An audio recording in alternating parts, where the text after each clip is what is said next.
first prize. And it goes to SignLink.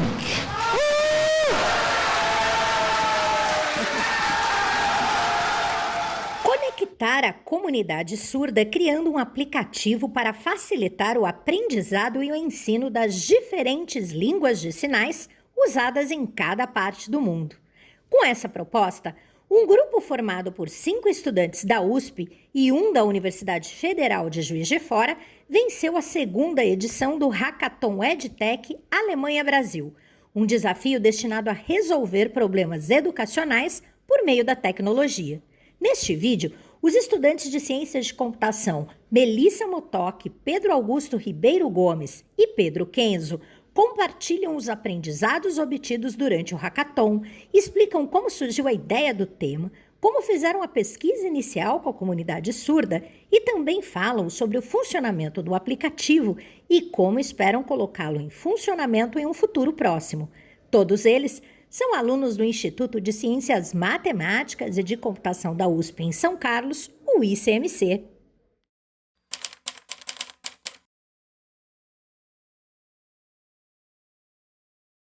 Conta pra mim essa história, né? Libras não é uma língua internacional, não é algo que todo mundo, se eu fizer um sinal, o mesmo sinal que você usa aqui, os surdos, os mudos usam aqui para se comunicar, ninguém vai se entender nos Estados Unidos, na Inglaterra, como é que é isso? Tanto que a própria palavra Libras é língua brasileira de sinais, né? Não linguagem, a gente já até levou um fumo do pessoal da UFSCar que não se diz linguagem, é língua, como se diz língua inglesa, é língua de sinais como qualquer outra língua. Então, a gente partiu dessa problemática, né? Muita gente acha que língua de sinais é universal. E também existe o fato de que muita gente acha que existe uma correspondência direta da língua falada do português com Libras. Não tem nada a ver. Uma pessoa pode muito bem ser fluente em Libras e não ter conhecimento nenhum em português. Lógico, é muito mais comum você ter fluência em ambas, só que não existe uma correspondência direta. E ainda é pior quando você fala de línguas de sinais estrangeiras. Você precisa passar pela língua nacional, porque muito desse material da língua estrangeira de sinais é vinculado, é divulgado através da língua nacional. Então, se eu sou um brasileiro que fala a língua brasileira de sinais, quero aprender a língua alemã de sinais, eu tenho que passar pela língua alemã. Então, não existe uma interface entre línguas de sinais. Você pode aprender inglês em chinês, você pode aprender inglês em alemão, você pode aprender português em inglês, só que você não pode aprender língua alemã de sinais em outra coisa que seja língua alemã. Então, você está forçando a pessoa surda a passar por 2 idiomas até chegar em um idioma de sinais, uma língua de sinais. Então, assim, a comunidade surda, quando a gente entrou em contato com eles, existem, por exemplo, existem grupos no Facebook, no WhatsApp, grupos de Libras, existem encontros, existe isso. Eles só não aparecem tanto. Pelo menos é a impressão que causa pra gente. Mas, na verdade, esse não é o ponto que a gente queria atacar principalmente com essa questão da conexão global. É o ponto que as comunidades existem, mas de forma isolada. A gente só quer juntar isso para ter um senso global de comunidade, mas é uma camada acima, sabe? Então, existe, por exemplo, aqui a gente viu comunidade de São Carlos, comunidade de Ribeirão Preto, etc, etc, etc. A gente só quer usar a tecnologia para juntar elas todas apesar da distância, sabe? Então, esse é o objetivo, assim, mas elas existem, sim.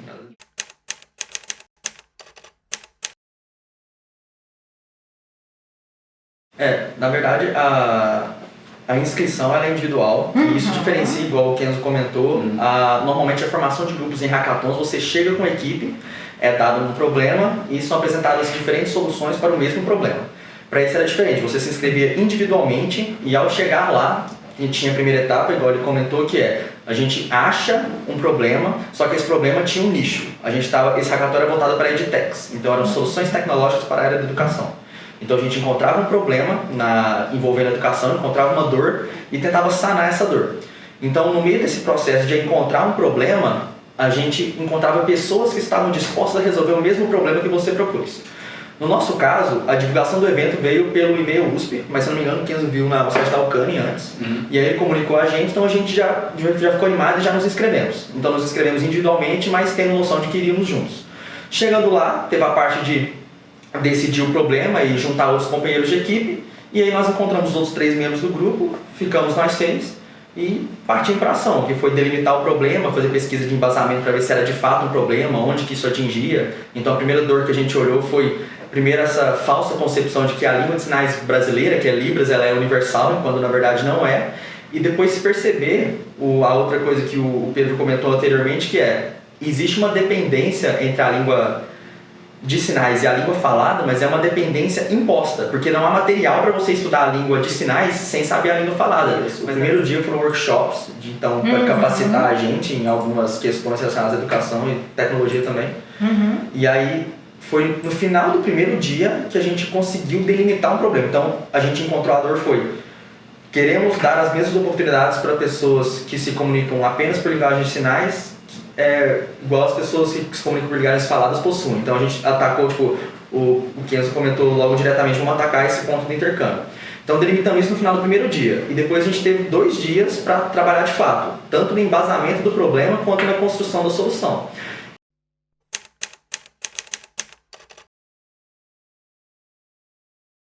E aí a primeira etapa, que foi isso aí, a gente tinha uma hipótese. Então, a gente tem que primeiro confirmar se a hipótese é verdadeira, certo? A gente achava que isso era um problema, mas é um problema de fato? Então, nós 6, numa etapa de pesquisa inicial, a gente começou a pesquisar por fontes na internet, né? Vimos, por exemplo, um projeto de lei de um parlamentar jovem que já tinha pensado em democratizar mais o acesso ao ensino de língua de sinais. E também de intercâmbio. O João Vitor, de intercâmbio. E dados assim, públicos, mas também a gente sentiu necessidade de coletar os nossos próprios dados. Então a gente montou um Google Forms e a gente usou nossas conexões universitárias, majoritariamente. Então, por exemplo, eu contatei alguns amigos meus da Federal, da Universidade Federal de São Carlos, e lá eles têm um curso de Libras, né? De ensino de Libras. Então a gente conversou, amigos meus passaram contato de amigos deles que faziam Libras, conseguimos um professor também, que foi até a Melissa que conseguiu, o professor Rimar, da Federal, e aí a gente começou a espalhar, começamos a fazer perguntas sobre a comunidade, sobre esse mundo, né, de línguas de sinais, e aí foi onde o Kenzo comentou que nós fomos corrigidos, que não é linguagem, é língua de sinais. A linguagem é a capacidade de produzir conhecimento e se comunicar. A língua é o conjunto de elementos que permite essa comunicação. Então, assim como a língua de sinais, como a língua portuguesa, a língua francesa, a língua de sinais, que é só um outro tipo. Mas então a gente começou a espalhar esse Google Forms em várias comunidades, seja grupos de Facebook, alunos da UFSCar, contactei professores também de letras que fazem pesquisa na área de língua de sinais em Federal de Santa Catarina, Federal do ABC, etc. E até igual que nos comentou, a gente chegou a contactar os 11 influencers mais famosos dentro da comunidade surda, né? Que alguns são surdos e outros eles só falam língua de sinais e produzem conteúdos para a comunidade surda. O resultado, a gente não teve nenhuma resposta desses influencers. São um pouco inatingíveis, mas a gente tentou. Mas o formulário em si, tivemos êxito, a gente apresentou com quase 30 respostas no formulário e pouco depois do hackathon a gente já tinha atingido, hoje estamos com quase 60 respostas, se não me engano 58 da última vez que eu chequei. Mas o hackathon já passou, mas ainda é bom ter esses dados para a gente continuar corroborando a nossa solução, né? Atualizar e quem sabe apresentar os novos dados na Alemanha, né? Isso. Esse é o objetivo principal, fazer o pitch novamente e receber essa orientação do Centro de Inovação aí da Universidade Técnica de Munique, Universidade de Münster e a Universidade Livre de Berlim, né?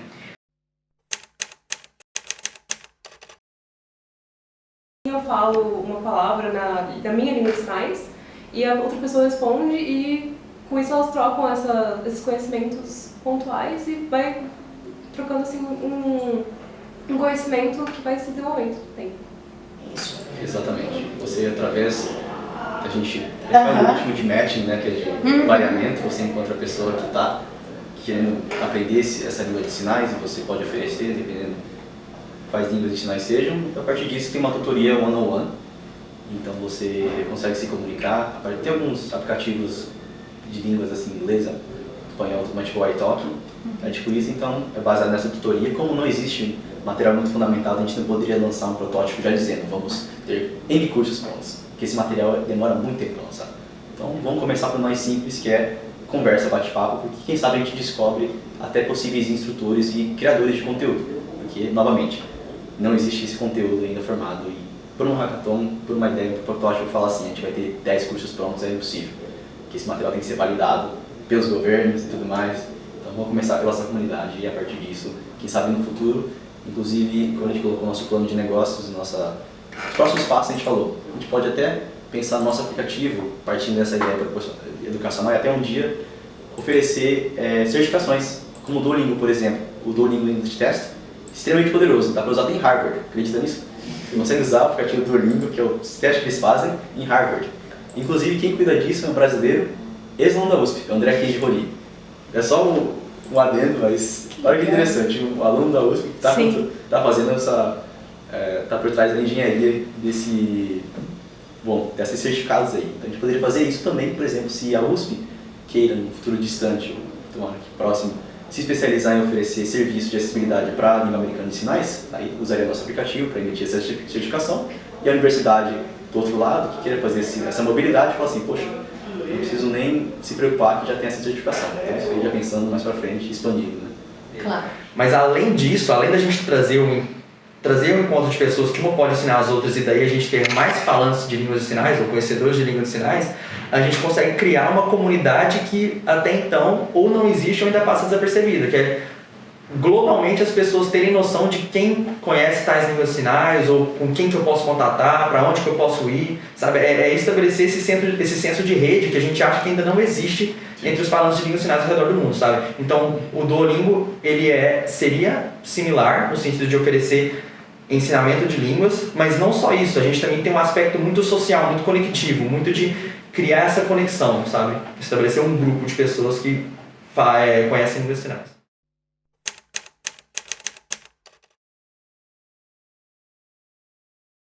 E qual que é a etapa, assim, ok, vocês foram agraciados lá com a premiação principal, foram os vencedores do hackathon.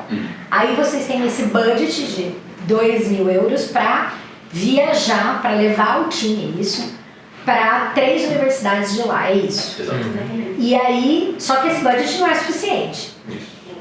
Para os 6, não. Pensando também que a gente vai ter que se locomover entre 3 cidades diferentes que são muito distantes, acho que não seria. Então vocês vão ter que arrumar recursos de outra maneira para conseguir viabilizar a continuação dessa empreitada de ir para lá. Exatamente. Isso é fundamental para a continuação do projeto? Fundamental no sentido de imprescindível é discutível, mas assim, é o maior catalisador disponível que a gente tem. Então, não seria a única solução, mas é obviamente a melhor que a gente possui. Então, assim, a primeira etapa a gente fomos agraciados com a vitória na competição, nos conhecemos, desenvolvemos a solução e fomos agraciados com um prêmio de 2.000 euros para a equipe de 6 pessoas. Então a gente reconheceu que isso não era suficiente para fazer o que a gente quer fazer. E isso a gente conversou isso lá com os mentores também e tudo mais. E como somos convidados para ir para as universidades, então a parte mais difícil já foi. Agora, assim, a gente tem o convite, agora é só viabilizar a ida.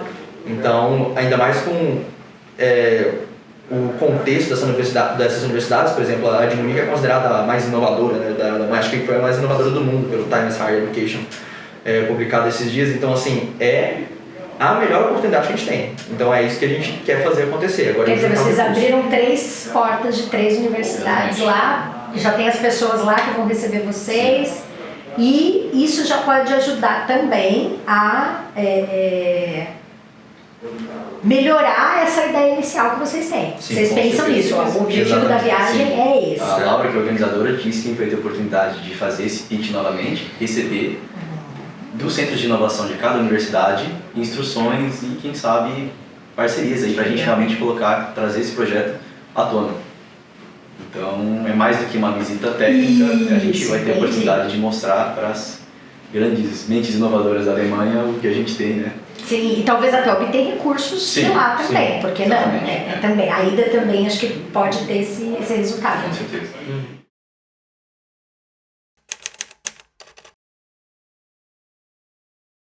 Senão, como é que foi? Então, foi o primeiro hackathon que eu participei.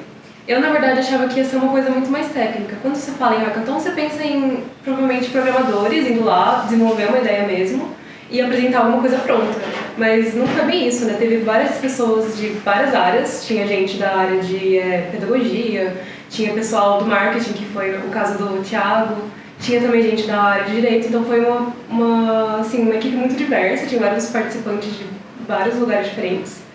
E no final tinha bastante gente com coisa pronta, assim, tinha um grupo que praticamente já finalizou o aplicativo, postou nesse intervalo.